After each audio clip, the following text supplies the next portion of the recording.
Now it's time for some New York Mets baseball talk. Here's Gary Mack bringing you the latest news and analysis from Mets Nation and the world of baseball on another edition of Mets Musings.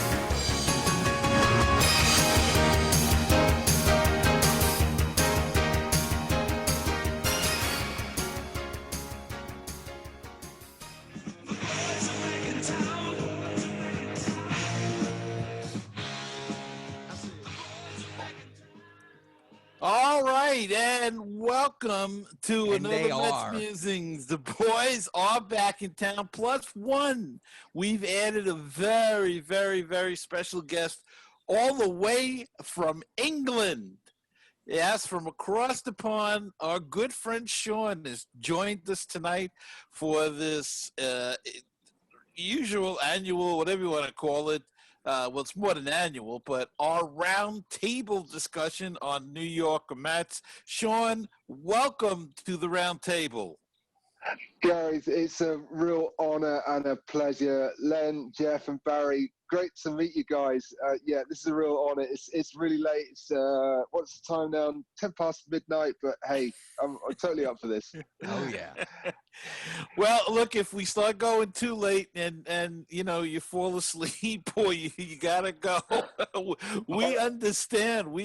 This is great. I mean, this is just fantastic that somebody from overseas is actually on with us on a Zoom call. Terrific. So let's get right down to it. The biggest news, I guess, I guess it's Mets related, but it's not totally Mets related, and that is the fact that Mickey Callaway, I have down on my notes, bears all, but apparently he didn't take pictures of his junk like Jared Porter did. But another one with the this harassing of women and my thoughts on it. I don't like when people don't give their name when they stay anonymous, though. That's the thing I don't like. And everybody said it was a well-known secret, but he's been with 3 teams and nobody said anything about it. So either he's the best damn pitching coach that there is, or that it's amazing that something like this has stayed quiet. But let's start off with our guest, Sean. Your thoughts on Mickey Callaway and his topless pictures? Guys, why now? I mean, Gary, I completely agree with you. I mean, right. Here's my thought very quickly. I mean, you work your butt off to get to this level in the MLB. Why would you do this? It just seems to me, why would you throw it all away? That's all I've got to say. And I just think, why now? Why is it coming? Like I said, he's been with 3 teams. Why is it surfacing now? Len?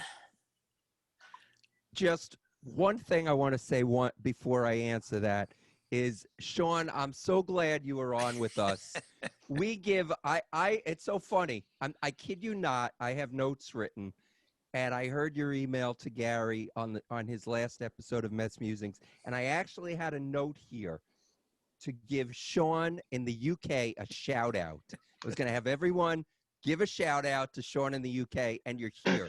So, wow, that's great. Now, regarding Porter and Callaway, I'm just going to say something. Men, we as a species are pigs, and that's it. I am not going anywhere else. All right, Jeff, do you want to go somewhere else? Sure. I mean, this is absolutely, they've been bad boys. It's disgusting, terrible. I mean, it's just why? I don't get it. But I know it has a bad look for our Mets. But the thing with Porter happened in Chicago, and then he was hired by Arizona.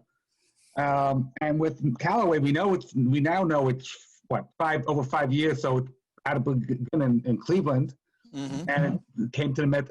But how's Sandy supposed to know if nobody tells him? I mean, if it was the worst kept secret, you know what? Privately, you know, a couple of reporters go to, you know, they call up at time Wilpon, I guess, or whoever was the GM in charge, say, hey, by the way, you might want to check this out. We don't want to go public with it, but you know what? If it's a worst kept secret and people know about it, and somebody should have just informed them, like, you know, check it out. And I think the point is, why now? I mean, why did it happen at this particular point in time? He went to another. You would think when he became manager, it might have happened, or when he got a job with LA. But you know, why now, Barry? Your thoughts? Yeah, by the way, Sean, it's great to have you with us. The more the merrier. And before I make a quick comment about Mickey, Len, I have to say, when I heard the music with The Boys Are Back in Town, I was wondering if you were going to pick, there was a choice between that or Oh, Mickey, You're So Fine, like, like Tony Davis. So thankfully you went the other way. And that was very good, Barry. I don't know how much I can really add to this. I mean, if he did it, he did. He's now denying it. And as far as when it comes out, no pun intended. Oh, geez, I might want to rephrase that. But yeah, you know, I guess it's tough. They sat on the story. ESPN sat on the Jared Porter story for years until I guess the female reporter who's from another country gave him the okay to run it. And now I'm guessing now that the same thing happened with Callaway. It doesn't excuse the behavior. As far as it being the worst kept secret in Major League Baseball, if that's true, you would have thought that somebody would have gotten in front of this a long time ago. And like you guys said, he's been on with 3 teams since this happened, and now it comes out. And I agree with you, Gary. The anonymity of it is a little disturbing. But I guess in this day and age, this Me Too generation, it's the victim that you have the most concern for. It's their rights that are being protected. It takes a lot of guts to come out and make accusations like that, regardless of whether you are anonymous or not. Well, I think you should be able to face your accuser face to face, and hopefully he'll get that chance. Any investigation, but I think a large part is technology is great. It's allowing us to do something like this, but this is also the problem with technology. I mean, think about it. When we were younger, and if we ever thought of doing something like this, which we didn't, we wouldn't, because you'd have to have film and a camera, and then that film would have to get developed, and somebody else might see your junk before the intended person got to see it. So with these cameras now today and these phones, they take a picture, bing, and send it right off. And I don't get it. You know, actually, I need a zoom lens anyway at my age. But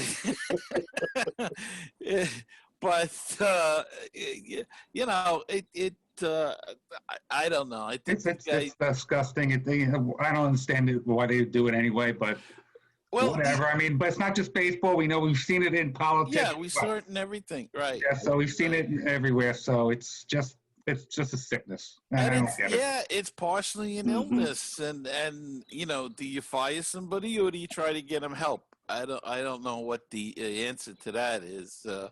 But let's move on to our next subject, and that is Daniel Murphy, a Met hero, if you will, who left the team, has decided to retire. And who could ever forget his run in 2015 through the playoffs, as he broke all kinds of records and really led the Mets to the World Series. Unfortunately, they couldn't get over the hump there. But Daniel Murphy retires. I wish they would sign him to a one-day contract, let him retire as a Met. But nonetheless, your thoughts, Jeff? Why don't you kick us off? Daniel Murphy, a Met legend and a Met killer. I mean, what he did for the Mets, for the team in 2015, and before that, he really, you know what? Give the guy credit. He wasn't a great defensive player. They put him in left field. They put him at third base. They put him at first base. He worked his tail off, and he wasn't the greatest defensive player it was.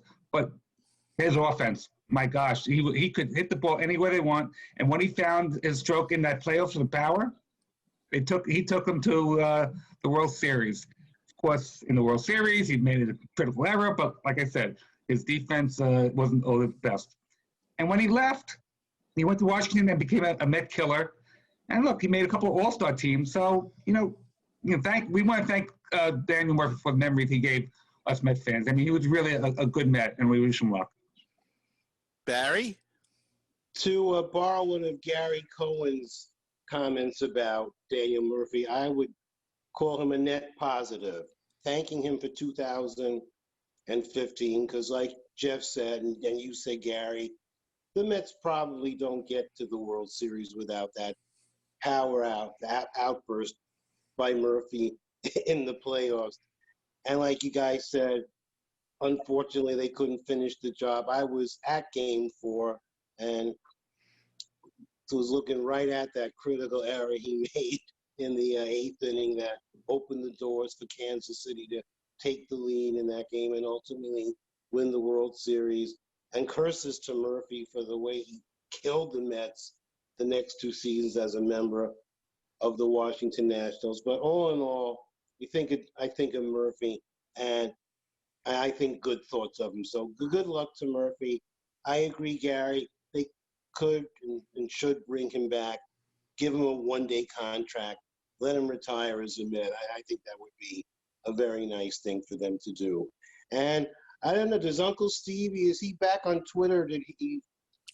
Because I don't even know anymore who's on, who's off, who gets thrown off, or what have you. But if someone could reach out, maybe someone could suggest this to him, to give him that one-day contract so he can retire as a Met. I think anybody in a red state is off Twitter. Everybody in a blue state is on Twitter. I think it's something like that. I haven't counted lately because I'm off of it, so I don't really follow anymore. But Sean, what's your take? Well, folks, great memories of 2015. And can I just say about the 2015 postseason, for us fans in the UK, there wasn't one Mets postseason game that was on at a decent hour. They were all at gone midnight, 1 o'clock in the morning. But hey ho, that's just a slight gripe. I was lucky enough to say hello to the dear fellow down at the Lakeland, the Tigers. Spring training complex a few years back when he was with the Mets, and I got somebody to take I said to Dan, Mr. Murphy, can I get a photo? And I asked the guy to take a photo, and the guy who was taking the photo was so nervous. He had his finger over the camera eye. So it was a golden opportunity gone. But I mean, he's 35, so I wish him all the best. But that 2015 postseason, what great memories. Len? I've got to ask Sean a question. Sean, how does someone from the UK become a New York Mets fan? Well, Len, very, very quickly, I got relatives in New York, and I went over in 1989. I was a big NFL fan at the time, and I'm still a huge Giants fan. Sorry, I know I should be a Jets fan. But a friend took me to Shea Stadium, 1989, Dodgers against the Dodgers, knew the principles of the game. From that moment on, I was hooked, absolutely hooked. Wow. There you go. Anyway, as far as Daniel Murphy, he was phenomenal with the Mets. We're not in that World Series without him. But he certainly made his shekels when he went to Washington. and he deserved it, and I'm glad for him. I'm not a big, proponent of somebody signing one-day contracts to retire with the team. Whatever they do is fine, but he was definitely one player who you could look at and say he was very successful as a Met, and there are not a ton of those. So, thank you, Daniel Murphy. And how many of you guys remember Mike Francesa when he first came up? Daniel Murphy saying he'll never make it in the majors. He's a nice hitter, but he can't field and anything. And Oh, but Mikey, I think you'll be great, Mikey. Let me get you a Diet Coke, Mikey. Oh yeah. Sean is scratching his head, going, "What the hell are these guys talking?" You got me there. Sorry. It used to be a radio show in the afternoon called Mike and the Mad Dog, and the Mad Dog talked like Len was talking and they were on. You had to give it away. It could have been Jeff. It could have been Barry. Now they know it's me. We also do video. People can see you. Oh, I'm sure there's a ton of people watching this video. There must be millions. We're trying to reach the high hundreds.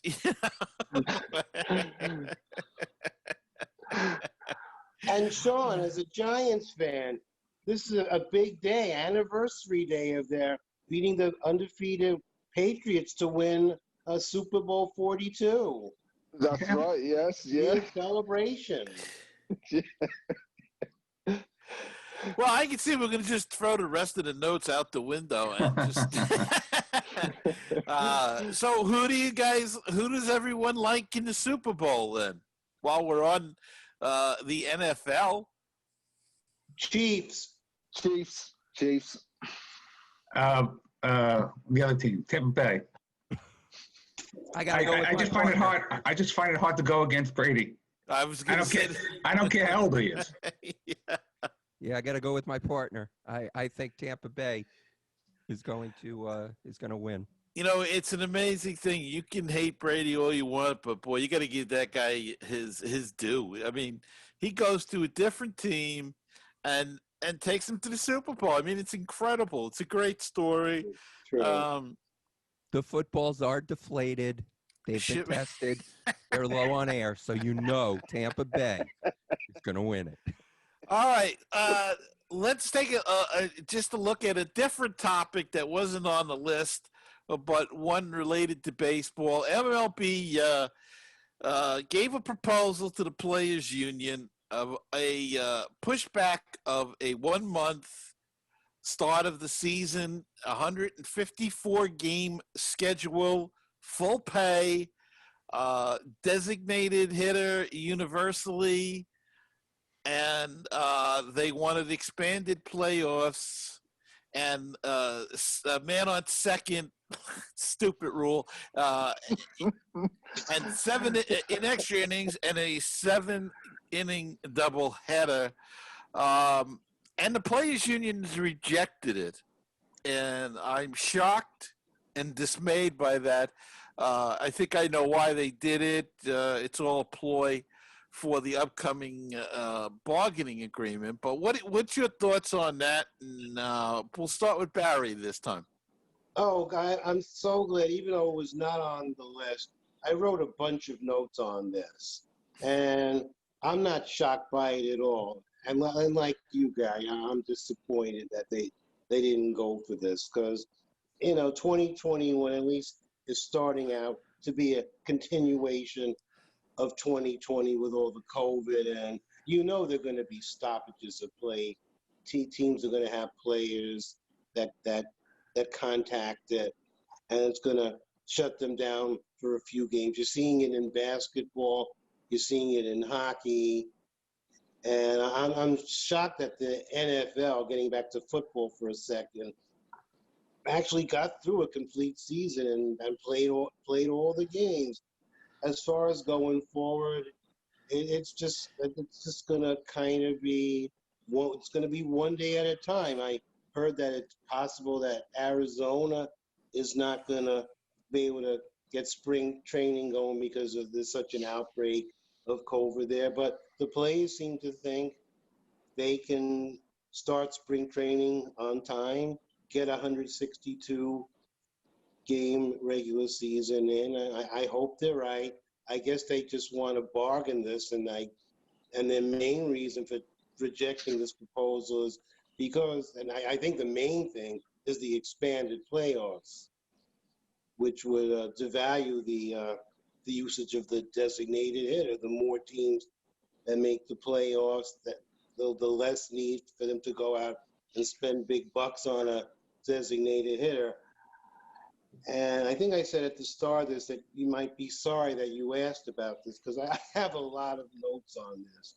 And to me, I think there's a fairly simple solution to this, and that would be just to expand by one team in each league. If 2020 taught us anything, there are enough major league caliber players to field rosters for two more teams. And if you went to 16 teams, the current teams could recoup some of the monies that they've allegedly lost, or that they've lost so much of, by getting money that you have to come into the leagues for have an expansion team. You could just change so many things. You could move it to like what the NFL has, the 8 divisions, 4 teams per division, unbalanced schedules. You would definitely cut down on the travel. You'd move your favorite thing, Gary, or one of your favorite things, interleague play, back to how they did it when this whole thing started. It was basically the 3 weeks in June, and it was over. So you could go back to that if you had an even number of teams in both leagues, and you would have 50 more major league jobs and 2 more major league clubs. So I see there's room for compromising. But like last year, the owners and the players don't trust one another. Who knows how long this thing is going to last? And can we get an answer? Are we going to have it as to whether or not we're going to have a designated hitter this year? It would be nice if teams could prepare one way or the other. It certainly would be nice. Jeff, what are your thoughts on this? I think it's an automatic response. If the owners propose something, the players just say no. I think it's just a knee-jerk automatic response. Having said that, I think the reason Barry alluded to was the devaluing of the playoffs. A team, I think it's disincentives the teams to going after higher price free agents.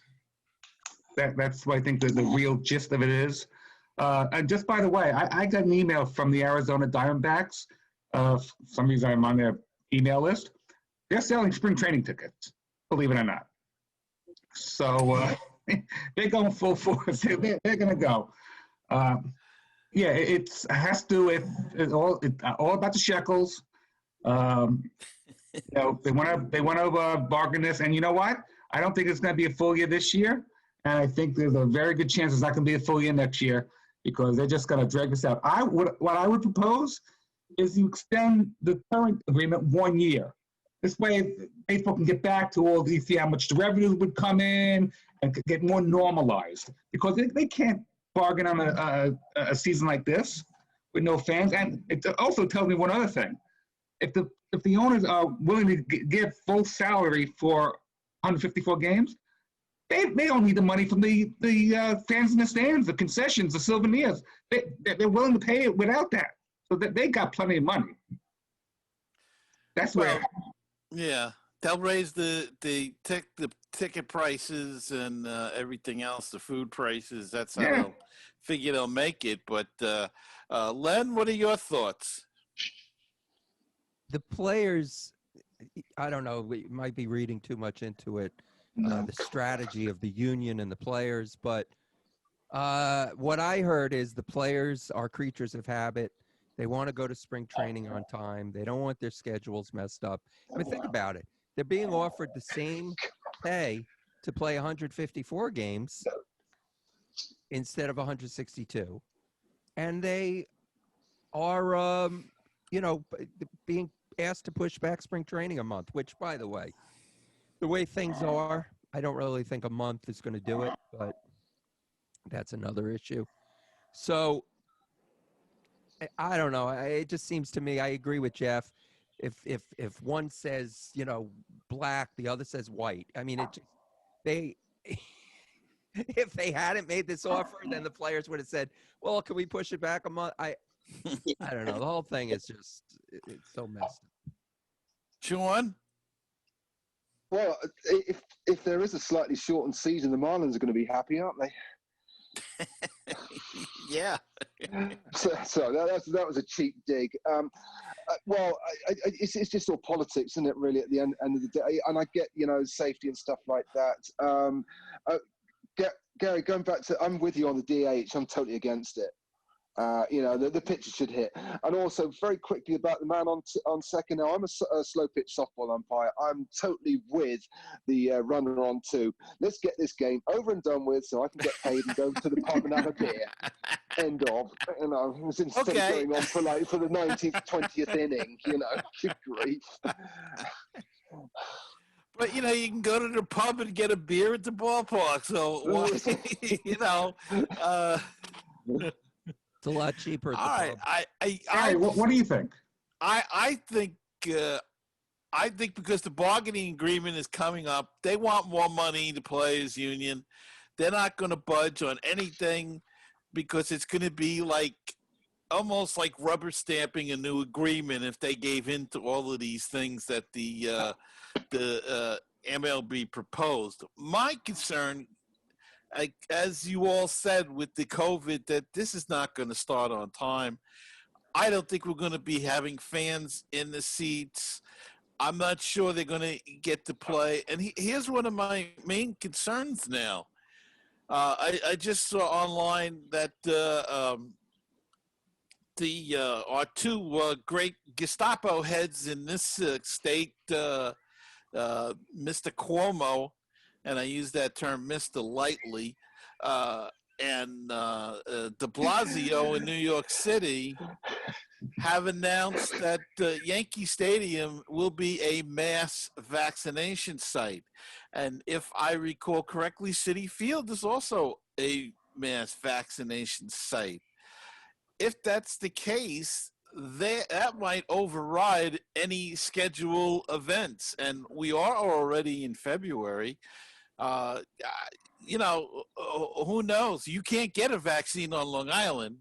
They're begging for them. People are driving 8-10 hours to small towns upstate or whatever to get a vaccine. I guess Andrew Cuomo's got them in his back pocket or something, or maybe he's got them he's saving them all for his mother, his 98-year-old mother or whatever she is, or for his brother with the cotton swab up his nose. But, you can't get one on Long Island at all. And, I better watch it. They might take me off of YouTube. Right? The police are listening. So, that's something to consider as well, whether or not these sites are even going to be allowed to be open to play a game in this year. And I don't know. I don't see why then what Major League Baseball should say is, okay, we're pushing it back a month, but we're going to play a 162-game schedule. We'll expand the playoffs and play it like they did last year. Because they can't unilaterally do that. They won't them do that. But Gary, let me ask you this. The owners are saying they lose 40% of their revenue from ticket sales or whatever, yet they're still willing to pay a full salary. What does that tell you? Well, I think it's a negotiation. That's all. If you ask me, I think they knew the players' union was going to shut it down, turn it down anyway.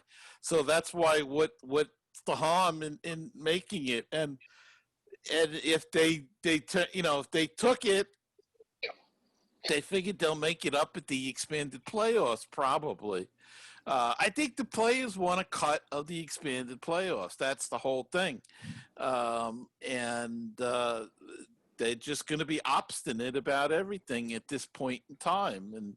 And as I say, with the bargaining agreement coming up, I don't think they're going to approve anything. As far as the DH next year, I don't know. It would be nice, but I don't think, didn't the union already say it's not going to happen? They said this year that there's not going to be a DH. Yeah, so I think that's the official word. There's no DH going to happen this year. Yeah, So, if it could be permanently that and take it out of the American League, then we'd be happy campers. At least some of us would be happy campers. Barry and Len may not be too happy because they like the idea of rules across the board. But all right, the Mets traded a homegrown kid. Steven Matz goes to Toronto for 3 pitchers, 3 prospects, right-handed pitchers, I believe. And he says goodbye to New York. He left on good terms. I like to see that when you get traded. Don't badmouth the team. I hope when he gets to Toronto, he doesn't don't pull like his name escapes me now. The lefty that went to Pittsburgh. Anyway, Johnny's, yes, yeah. Thank you. Don't pull that. Just go and be nice about it. And there's only 29 other teams that you can get a job with, and you never know, you may have to come back. So keep your mouth shut, smile, and say I had a wonderful time in New York. Thoughts on Steven Matz being traded? Sean, we'll start with you. Or Len, we'll start with you. We didn't start with you. You know what, Sean? We'll start with you. Okay. Gary, remember, we have to practice diplomacy. They are our allies. Sean, we defer to you. Well, so I was really sad to see him go. I've always been a big Steven Matz fan. And the last 2 seasons, he had a horror. Was it about 2-3 years ago? He had an absolutely horrible season. But the last 2 years, I thought he was really good. I'm sorry to see him go. I think he was a decent lefty, and he got some good stats in last season and the season before. Okay, Len. Oh, okay. Mr. Diplomat.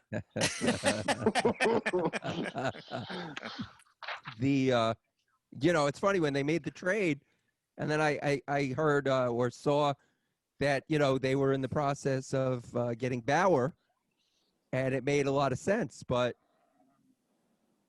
that didn't happen. So, well, nobody got Bauer yet. No, yeah, the trade made a lot of sense, but if they don't get Bauer, it doesn't make as much sense, and I'm sure that he's going to do very well in Toronto. So, but let's see what happens. If they get Bauer, good trade. Barry. Yeah, and not only I think we need to practice diplomacy, but sort of like hit the brakes on political commentary, because this is a baseball talk show podcast. There are plenty other places to give your political opinions, and if I took the other side of this, we'd be here till the next election. So having said that, what was the question again? I don't know. But there's politics and everything nowadays. So that unfortunately, that's true. Oh, Steven Matz. Yeah. Steven Matz, yes. Hopefully he'll have a nice career wherever he ends up, whether he stays in Toronto. But sometimes a change of scenery is needed, and he was horrible last year. And I've said this, and I've been pretty consistent with it. It's kind of hard to judge anything from 2020, since we all basically called it an exhibition season anyway. Clearly, Matt's underachieved, and I kind of like to seeing what he would have done with the possibility of a 162 game season, or at least more of a season this year than last year, and seeing if he could have righted the ship. Not only that, but the Mets are very thin in the starting rotation. And you mentioned it on your last podcast, Gary. You mentioned the starting rotation of obviously DeGrom, the best there is, and you got Cookie Carrasco and Marcus Stroman. So you have a decent first three. Peterson is as your number 4. Had a nice two months, nice 60 games, but you'd still have to consider him unproven. And after that, the Mets don't really have a fifth starter right now. Come on, we got Joey Lucchese. Well, okay, yes, we do. Forget about it. We also have Seth Lugo. Remember him? And I don't even know what the plan is for him. I mean, the Mets should have a solid bullpen if you just look at the names, but there's still just names. And when all is said and done, maybe I'm jumping the gun here, but and as we saw how starting pitching has gotten so de-emphasized, just look at the Tampa Bay Rays and that wonderful decision from Game 6 in the World Series. I'm still shaking my head over that one. But starting pitching is definitely devalued now, and the Mets seem to put together a pretty decent bullpen. I like the addition of Aaron Loup a great deal. He was a big part of that Toronto pen that took him to that memorable Game 6 of the World Series. I like the Trevor May acquisition. I like Castro. He did a decent job. So with those three, and of course Edwin Diaz closing, which hopefully will be the more 2020 version of Diaz, and an even more wonderful will be the 2018 version of Edwin Diaz. But I doubt we're going to see that. But as long as we don't get the 2019 version of Diaz, the Mets bullpen, at least we can hope, should be pretty solid. But I do think they are short in the starting rotation. And if it was me, I think it would have liked to seen the Mets give Matz another season here. And he would have been playing for a contract, so maybe that would have motivated him more to do better. Jeff? I was a big Steven Matz fan. No one was going to forget his first game, pitching into the seventh, eighth inning, driving in 4 runs with 3 hits. No one's going to forget his grandfather in the electric sweep, slapping his head. That was a great, and we really thought it was going to be something, a career that really going to blossom. And unfortunately, it didn't. I'm still a big believer in him. I really hope he does well in Toronto. I hope he beats the Yankees every time he pitches against them. Yes, our starting pitching is little short, but we're only asking these guys to go 6 innings, maybe. DeGrom maybe go 7. But with Carrasco and obviously DeGrom, Marcus Stroman, that's a good, not a bad top 3. Mm-hmm. Lucchese and Peterson. I'm a big fan of Peterson as well. Hopefully he'll continue his pitching, his starting pitching from last year. We can if Mets can just somehow get someone to take Dylan Betances and Jeurys Familia off our hands. I mean, they come in the game, you can just might as well put a runner on first. You know how you put a runner on second, next innings? When Familia comes on, just put the guy in first. But he's going to do it anyway. Yeah, maybe we should just, when he comes in, they should just go, intentional walk, just go there anyway. So. Exactly. All right. Did the Mets do enough this winter? Are they prepared enough to take on the NL East wars with the Braves adding on and the Phillies now keeping Real Muto and adding some pitching? Let's see, the Marlins added some players. The Nationals, they added a couple of guys, but they have probably been the most quietest of the division. The Mets, of course, adding Lindor and Carrasco that we talked about, and May and Lucchesi and Loop. And McCann. Ed McCann, thank you. Are they ready to go, Jeff? They could probably do an upgrade at third base and another pitcher. And I'm really thinking to that trade with the Reds, that rumored trade with the Reds with Sonny Gray, and Suarez at third baseman. He's pretty good. So they can improve their defense there. I mean, I like J.D. Davis. He's not going to remind you of David Wright over there, that's for sure. No, more like Dave Kingman at third. Exactly. And if we had a DH, again, need a center fielder as well.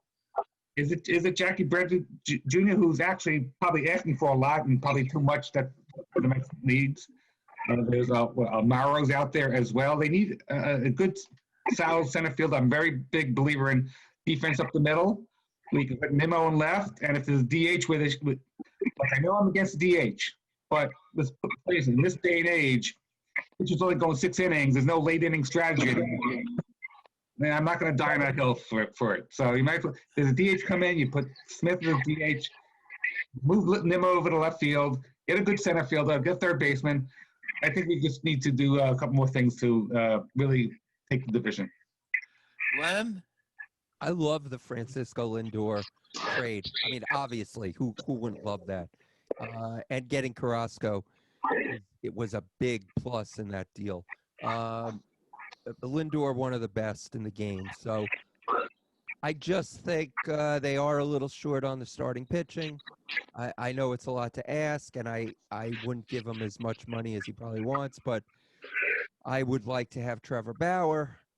And then I think the Mets actually they have enough offense, and they would have enough pitching definitely to compete. And I think also a lot will depend on the midseason form. If Syndergaard comes back, when he comes back, how he comes back. There's no guarantee that he comes back from Tommy John in the middle of the season. I don't know. We've seen, the Mets had a player, I think, what was it, Wheeler? I think it was, that, took 2 seasons to come back. So I don't think we could count on him. But again, they definitely made some very good moves. I mean, getting Lindor and Carrasco and McCann at catcher. Those 3 are very big. Sean, did the Mets make enough moves? I think so. Am I detecting a bit of cynicism with Mr. Lucchesi from the group? Because anybody who can throw a curve gets my vote. Okay, ERA of 4.14 a couple of years ago. I think he could fill the number 5 position, and I think. If Noah Syndergaard comes back, what are we talking about? Sort of May, June time, maybe a bit later. Obviously, he's going to be on a pitch limitation. He could be a valuable asset, come August, September. I love the James McCann signing, and of course, Lindor and Carrasco was fantastic. Nobody's mentioned Jordan Yamamoto yet. Is that a positive? Yes, yeah. Yeah, I don't think it's a bad move. I think it's a good move. Very, very quick. I mean, right, Trevor Bauer would be the icing on the cake. Absolutely. I mean, would we be too greedy on getting him and Jackie Bradley Jr.? I mean, but does that put the Mets over the luxury tax band if that does happen? I mean, if I was to have the choice, I'd rather have Bauer come in, and that absolutely cements up the 5-man rotation. It's just like Jeff was saying, you need somebody in outfield, or third base. So third base seems to be the big hole at the moment. Yeah, it seems third base and center field, Barry, are probably the if you want to call it holes, though they do have guys that have filled the holes in the past and are, shall we say, adequate at it, more so in center than in third. But thoughts?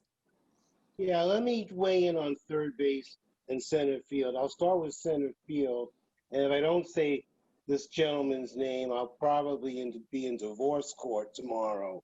And you brought him up last time. I think the Mets should take a look at bringing Juan Lagares back. And now I would temper that since it seems like there's not going to be a DH. I think it would be better if we had 8 solid bats in the lineup instead of 7, because let's face it, he is a little short on the offense. But as a defensive center fielder, he to me he's without peer. And to put him with Nimmo as in kind of a platoon, you know, with a DH, you could get away with it. Without one, not so much. But the point is, the Mets do need a defensive upgrade in center field. As much as I like Brandon Nimmo, he just doesn't look like, he just doesn't have the skill set that I can see to play an adequate center field. As good a player as he is.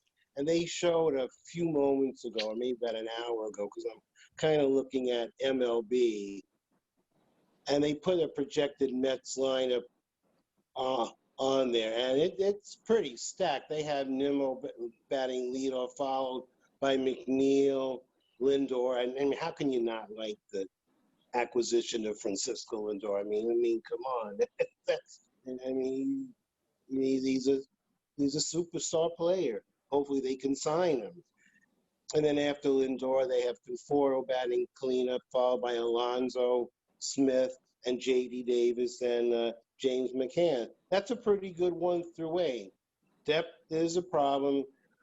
Another guy I thought about, as far as bringing back, would be a Todd Frazier for late inning defense and a good righty bat off the bench. They still have Guillorme, and they picked up Jose Peraza. And so, the bench, you need some improvement. But there are guys out there. As far as where they stack up in the NL East, I still think they're a good ways behind the Braves. Atlanta is clearly the team to beat. They picked up Charlie Morton, so their rotation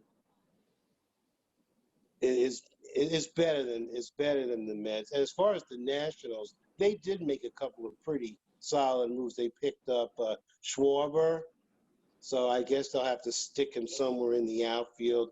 And they also picked up that first baseman from the Pirates. Bell is his last name. I forget his first name, but Josh Bell. Josh Bell, yeah. So he's going to be their first baseman this year. So, and they're getting Steven Strasburg back, so they've got a pretty stacked team too.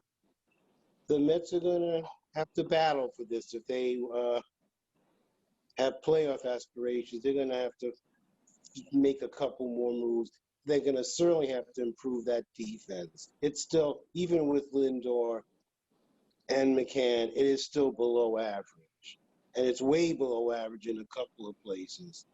And again, it would have been so nice if we could get a DH this year. They could move either Smith or Alonso to first base, play the other guy as the primary DH, move Brandon Nimmo to left field, find themselves a center fielder, primarily for defense, whether it's Jackie Bradley, whether it's Juan Lagares. Another guy I have in my notes is the guy from the Cubs, Albert Almora, who played a big part in the 2016 World Championship. So unfortunately, it looks like it's not going to happen. It's going to leave the Mets short with such a scarcity of a bench and still a below average defense and questionable pitching. I think they need more. As far as Trevor Bauer, I just don't think he's a fit here.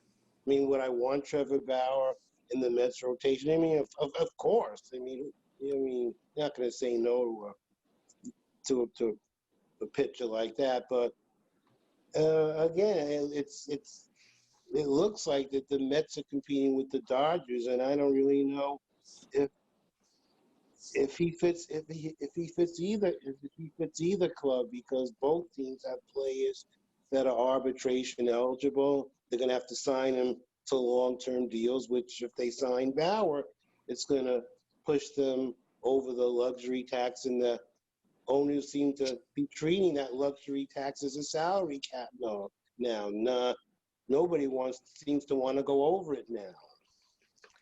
I might be in a minority here, but I don't want to give him Bauer. I mean, he had a good 11-game stretch in 2020. Other than that, he has an over 4 ERA. He hasn't really performed very well, consistently. So I'm not ready to give him big bucks for nothing. I mean, I don't think he's worth it at this point. Yeah, I'd rather give a guy like Odorizzi less money. And sure, he's a lesser talent than Bauer, but I think there's been some more consistency there. And if they made I believe they made an offer to Bauer. I don't know that you get conflicting stories. One said they made a short-term offer. I believe they made a 3 or 4 year offer. Is that right, Jeff? Something like that, yeah. I think he hasn't obviously haven't accepted anything yet. I think it's between the Mets and the Dodgers now. You know what? For 1 year, that's fine. I don't want to go long term with Bauer because you don't know what you're going to get. He's not signing a 1-year deal, but you know what? He's not worth the same money that the Yankees paid for.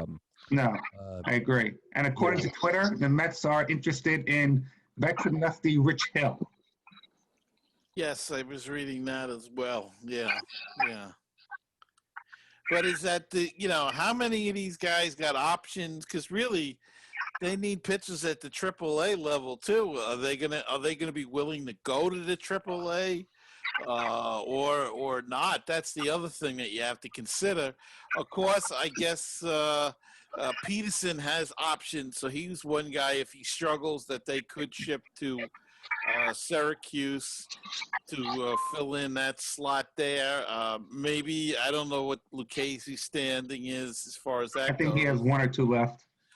So, I mean, those are also possibilities. And it looks like we have another guest on tonight now.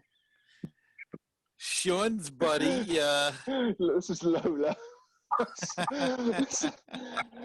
she has a Mets coat, She has a Mets coat and a Mets squeaky baseball called Baba Baseball. I mean, it is 1 a.m. there, so I could see. Yes, it is. I could see Sean getting a little crazy and the dog. She's wondering what's going on, aren't she? Yeah, I know. I'm speaking to some lovely people 3,000 miles away. There we go. Yeah, she's wondering what the heck you're usually in bed at this time. Well, are we heading again for Mets financial difficulties after this whole GameStop thingamajiggy? I'll tell you, there's one thing I don't understand. That's the stock market. The other show I do, baseball talk radio show, Rich was trying to explain it to me, and it was like I felt like Charlie Brown listening to his teacher. It was just wah wah wah. I no offense, Rich, but I still don't understand how a hedge fund makes money by lowering the price of a stock. I don't know, but anyway, I don't want to get into all of that, but apparently, Steve Cohen's hedge fund company was involved somehow in this mess. And, now there's fear of the Mets having financial difficulties if he gets in trouble for what he did. I don't know what he did.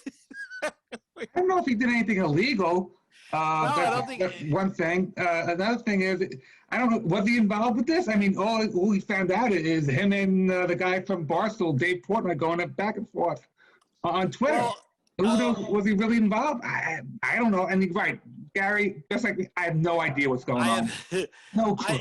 Apparently, he loaned another hedge fund. I want to keep saying hedgehog. I don't know why. He loaned another hedge fund $2.35 billion to continue this fight with these guys that were buying GameStop. It's his money. Is it illegal? What? Is this thing illegal?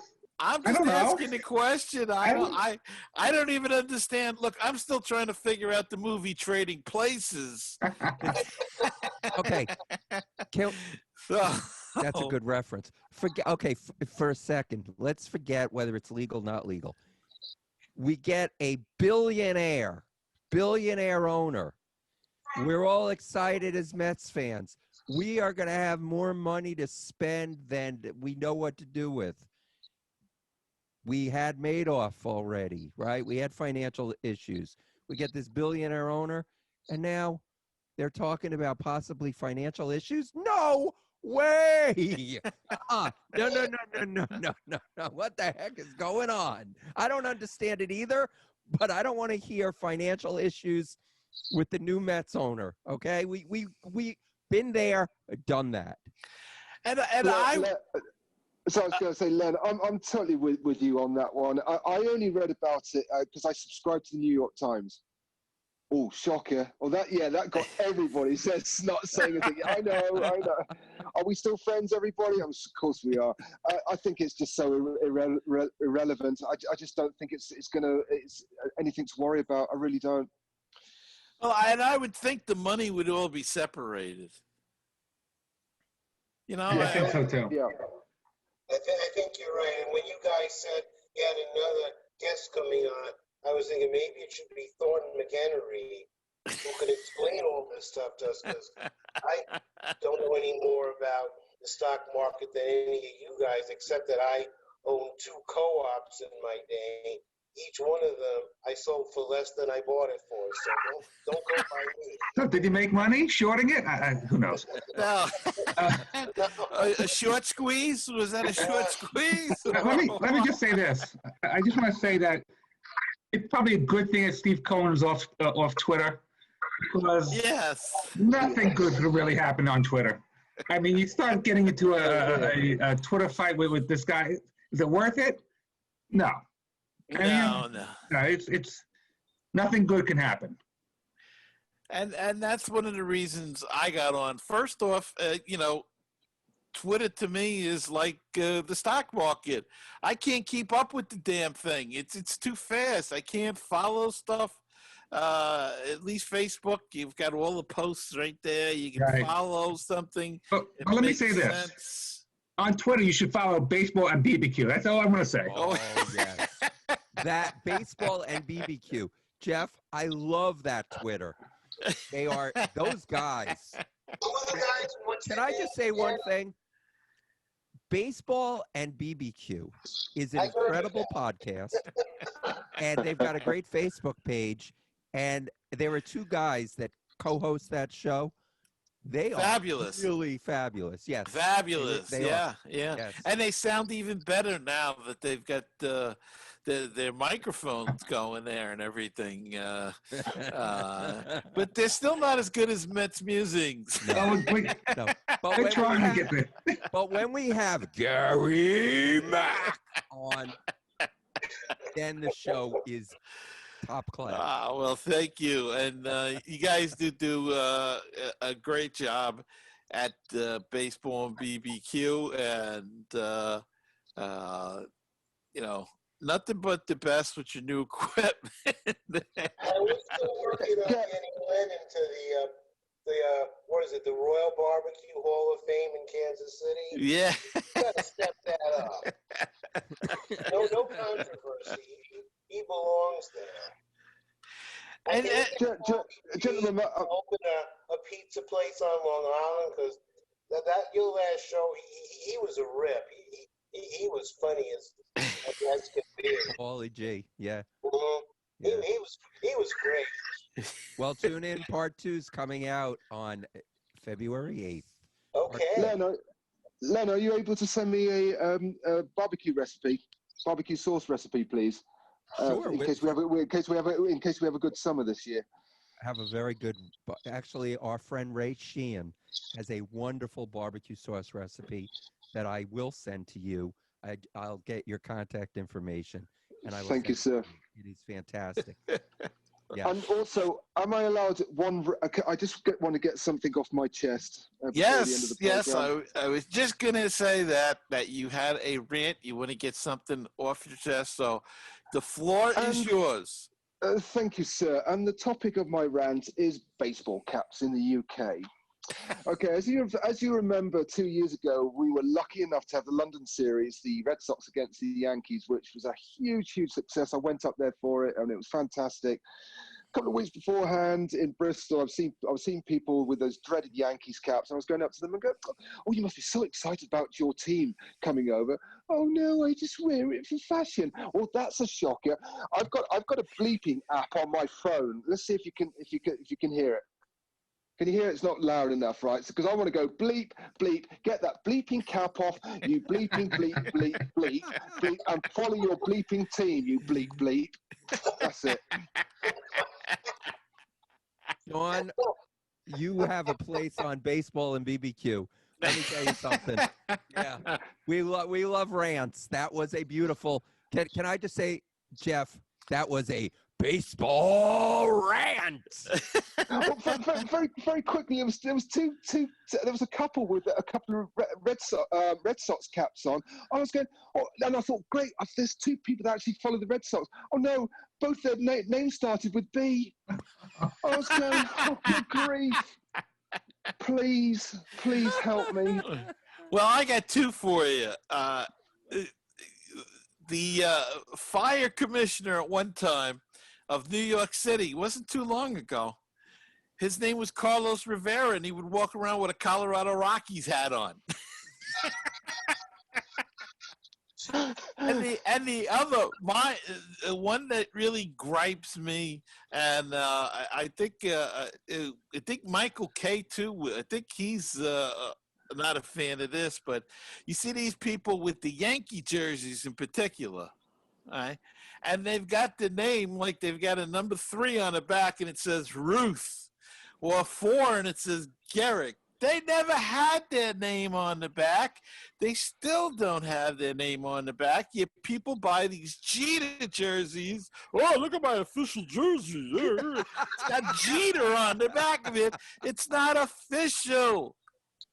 and you know, and I'm Barry probably remembers the story. I'm a big guy on official stuff because when I was a kid, I bought a yearbook at Yankees.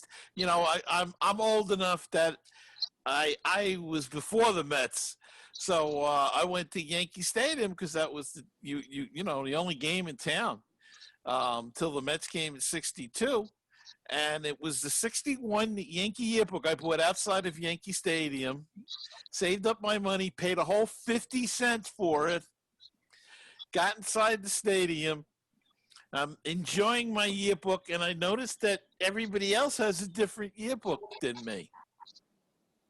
And it turns out I had a pirate copy that they were selling outside. Inside, they were selling the official yearbook. So from that day on, I would only get a yearbook inside the stadium, and and I became a stickler for an official hat. And to this day, I'm still that way. And you know, that was 60 years ago. Wow. And it sticks in your head.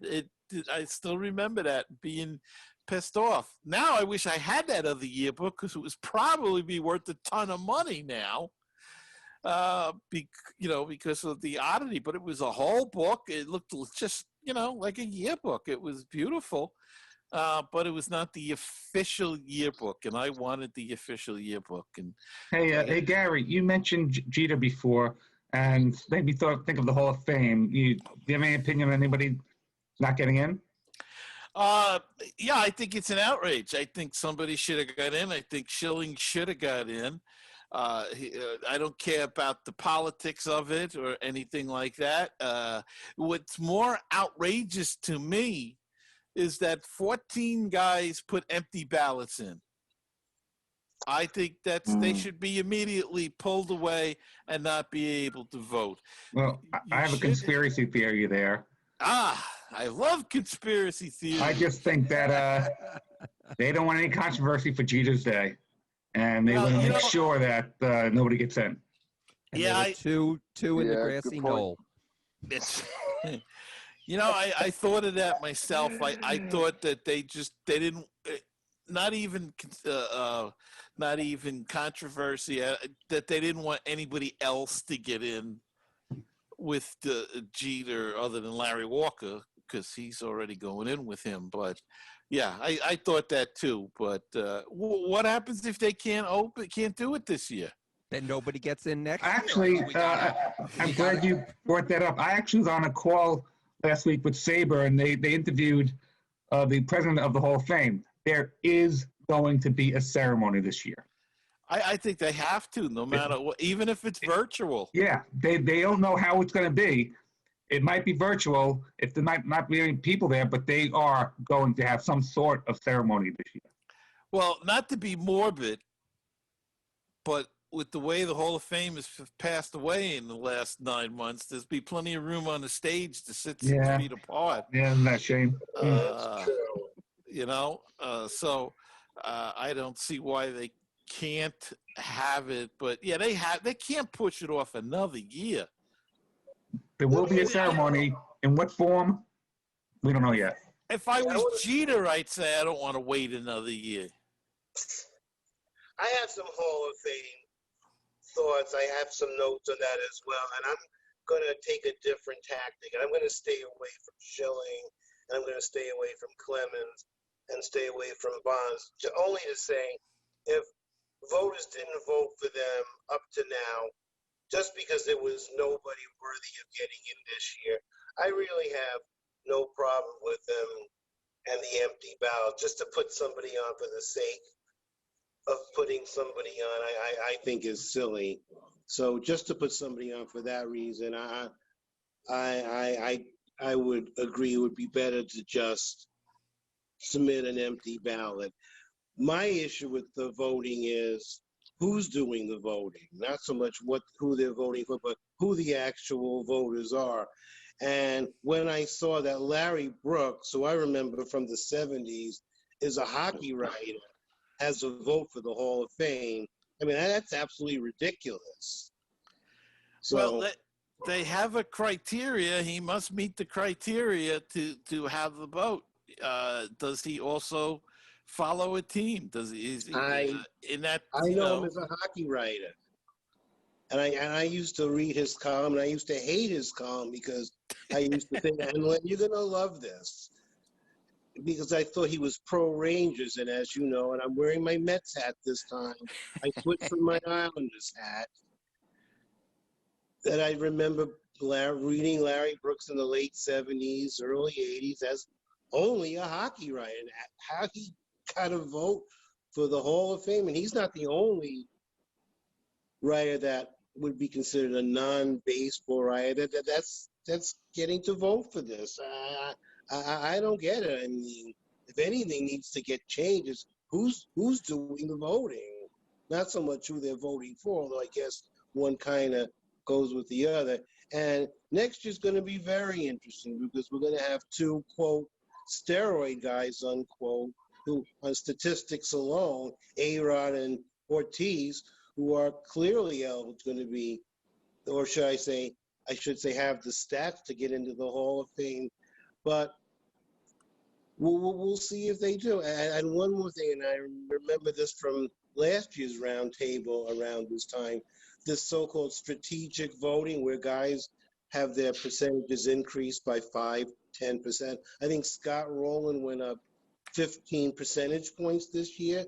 Exactly what happened to Scott Rowland in the past 12 months that his numbers go up. And either you're a Hall of Famer or you're not.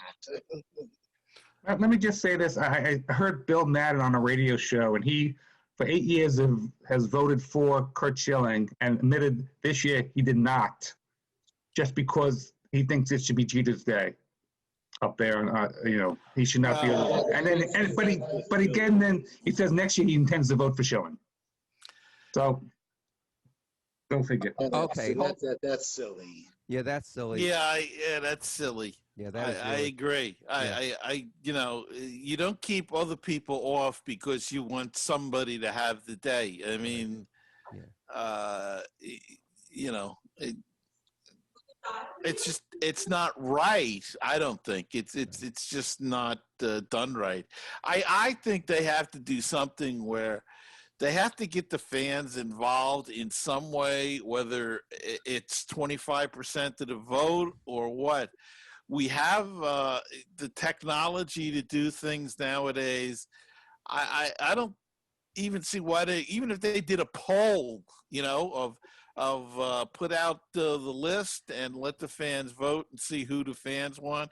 It's the fans that end up going there. So as much as I'm against a Harold Baines or some of these players getting in there, if the fans want to see them there.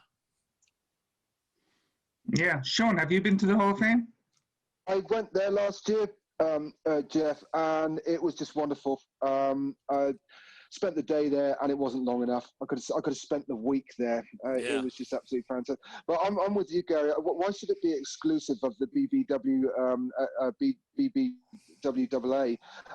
We vote for the All-Star every year. Why can't we have 25% of the fans voting for someone to go to the Hall of Fame? I don't think it should be just the exclusive thing of the writers. Yeah, how about players, writers, and fans, a combination of the three? Yes. I'm all for it. There's something about this year's voting, though, that now the problem is he had the domestic, situation. So it's not as clean as possible. But Omar Vizquel, I thought, should be in the Hall of Fame. And it just shows you that you could talk about all you want, how defense is so important in the game. But when it comes to voting, it's offense that gets players in. Because Omar Vizquel, again, you can't, that domestic dispute is obviously maybe an issue, but he should be in the Hall of Fame based on his playing career. And that's what it's supposed to be about. I mean, domestic disputes happen all over nowadays, and not that it's right, but do we know all the circumstances about it? I mean, you hear about some of these domestic disputes, and sometimes they're questionable. So I don't think it should be based on what a guy does, because then what do you do? I mean, with Schilling in his politics, or I've even gotten to the point with Bonds and Clemens. Are they Hall of Famers? They cheated, yeah, but how do we know that the guy that was pitching to Bonds wasn't cheating and didn't get caught at all? How do we know that the guy that Clemens was pitching to wasn't on the juice? You still had to throw the ball. You still had all it did was make you stronger and or allow you to recover quickly.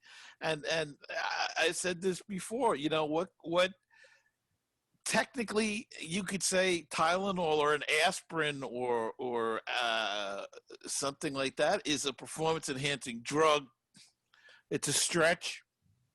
But if you come to the ballpark and you got a headache and you take a Tylenol and your headache goes away, then you're feeling better. It helped you recover quickly from that headache.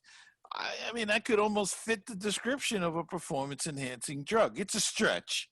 I know. A big stretch. Next year could be the steroid class. You put Bonds in, you put Clemens in, you put A-Rod in, you put Ortiz Big in, Poppy you throw Schilling in. You know what? You bring back Palmeiro, since he's not on the ballot. Throw him in. Just make it one big class and the steroid class and be done with it. Yeah. Have this argument every year. Wing. They could have their own wing of the Hall of Fame.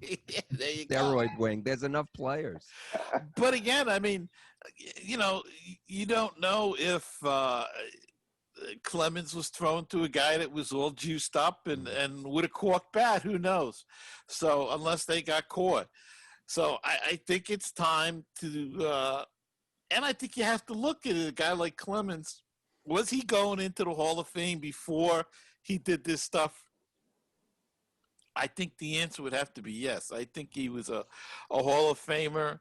Was Bonds? Bonds was damn close to it. The home runs just solidified it. And look, people cheat. I mean, they've been cheating in this game for what makes that, do we throw out Whitey Ford? Because, Elston Howard said he used to scuff up the ball. He used to sharpen the clips on his shin guards so he could, put a cut on the ball. They admitted that. That's cheating. Do we throw Whitey Ford out of the Hall of Fame? Gaylord Perry admitted throwing a spitball. Do we take him out of the Hall of Fame? It's just, I think the character thing, you can use it for certain things. Obviously, if a guy commits a major crime, if he's an Aaron Hernandez, that's a different story. But I think when they throw it up for little things like political reasons or domestic disputes or what, unless he was beating his wife, like the football player on the elevator there that I forget his name, from Baltimore. Ray Rice. Yeah, I mean, that's an obvious thing. But if it's a questionable thing, I don't know. I'm getting to the point that, just let him in. People want to see him in there. If you're going to put Roger Clemens' ball in from his 300th win or Barry Bonds' bat, to me, it's hypocritical if you do not let them in then.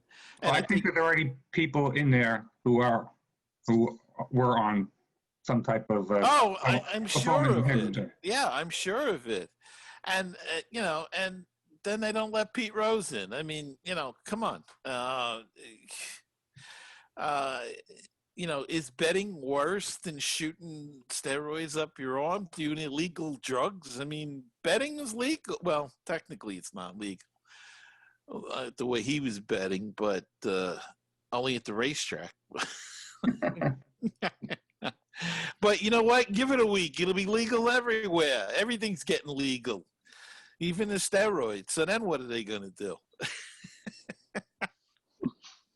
And there's a little bit of hypocrisy in there also, because if you guys or whoever read Jim Bowden's book, he talked ad nauseum about the greenies that the players were taking back in the 60s. Mm-hmm. So, they speak as they're holier than thou, but they were getting a competitive edge too, as far as the legality of it. But I mean, come on. And it's a shame that we have to continue to have this discussion because of the cheating which has been going on, like you guys said, pretty much since the beginning of baseball. And I just want to add something about Hank Aaron, because we brought it up about all the passings over the past 12 months, and I'm going to make an argument that Hank Aaron, who would have been 87 years old this Friday, is the greatest offensive player in the history of baseball. And I looked at the numbers, and they were mentioning it on MLB, using your favorite thing, the sabermetrics, Gary. But even without that, he had almost 6,900 total bases. And the runner-up to that is Stan Musial, who had 700 fewer total bases than Aaron did. And that comes out to more than 12 miles more total bases than Aaron had, than Musial. And I would think that you guys would agree with, I mean, again, I threw some notes in here, that a player that 600 times, gets 180 hits, 30 doubles, 30 home runs, forget about the walks for a minute, but that comes out to 300 total bases. And those are numbers that Hank Aaron averaged for 23 seasons. I mean, it's incredible the career he had.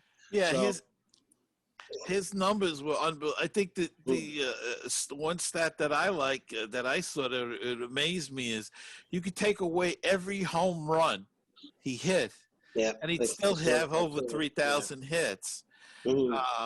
Also, I think 20 years he hit 20 homers or more, Right. Yeah. and he never hit over, I think it was 47 homers in a season.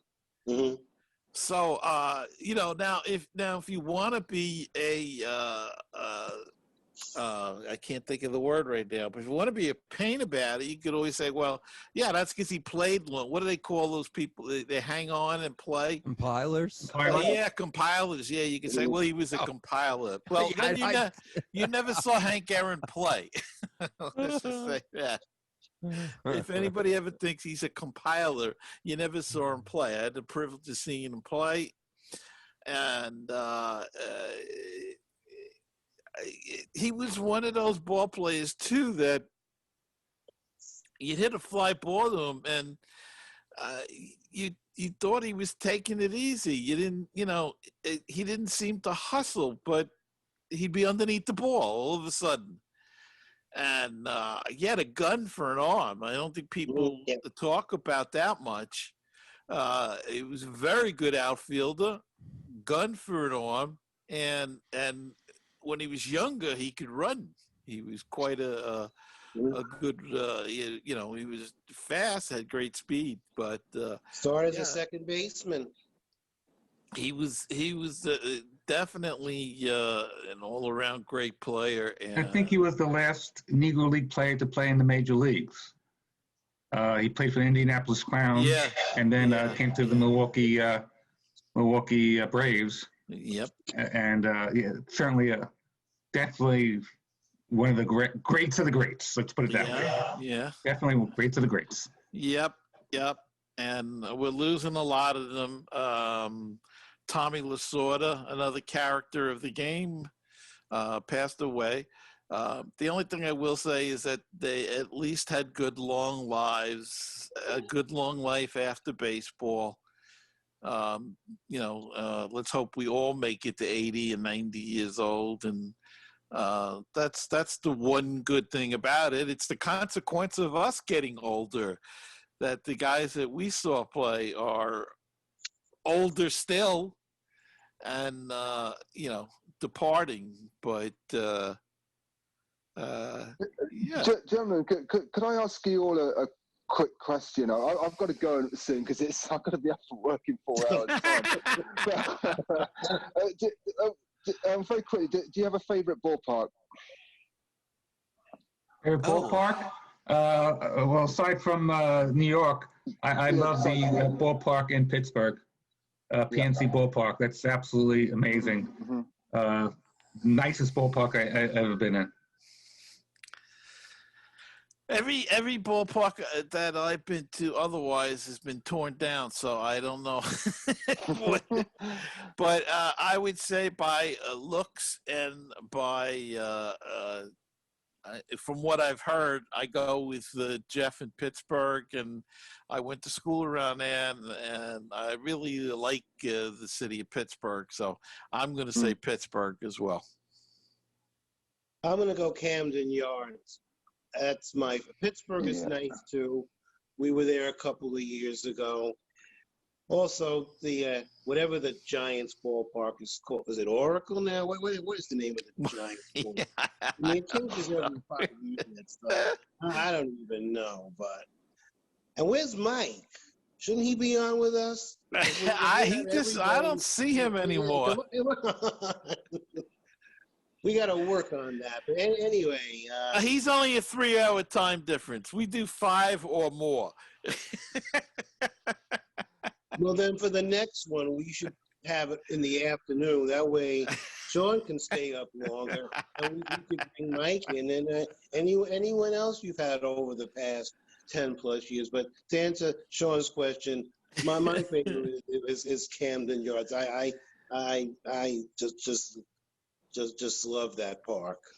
Len? What about you, Len? Yeah. I would say Wembley Stadium is probably my first. And then I guess London Stadium is probably my second. Yeah, I would say Always that. the diplomat. Yes. Thank you. I'm just gonna have my little bit of one-upmanship. But if COVID hadn't happened, I would have completed my project of going to see at baseball at all 34 parks last year. I only had one more to do, which was Atlanta. Denied. So it's going to be next year. I've got to go back. I've got to go back to Dallas because they've rebuilt it. They've got is it Globe Life Park? Yeah. Part 2. But my favorite, I think, PNC. Yeah. Okay. All right. Well, guys, thank you all for this. And Sean, thank you for staying up so late and joining us. And if you want to go, you can go now. This was special. Sean, Go in peace. thanks for coming on, Sean. No, I really hope to meet you guys next year when it was all gone back to normal. I wish you'd all stay safe. I hope you haven't had too much snow. You get your vaccine soon, and we'll all be back having a overpriced beer in City Field in the not too distant future. You got it. It sounds good. Thank you. That's what our guys. Okay, take care, guys. Okay, Sean. Thank you. Thanks, Okay, Sean. Peace out. Take care. Bye now. Bye. Bye. Bye. Well, that was wonderful having Sean on, and rest of you guys, thank you so much. Of course, Len and Jeff, Baseball and Barbecue, go check it out. It's a great podcast. They have terrific guests if you want to learn more about baseball and about they actually do talk about barbecue. It's just not in the title. You know, they're not just trying to get clickbait there and get you to join. But thank you guys so much. Barry, thank you as always for chiming in and taking time out and coming on. And we'll see you again next time. So keep the faith, stay optimistic, and let's go Mets. Mets. And I'll see you next time on another edition of Mets Musings.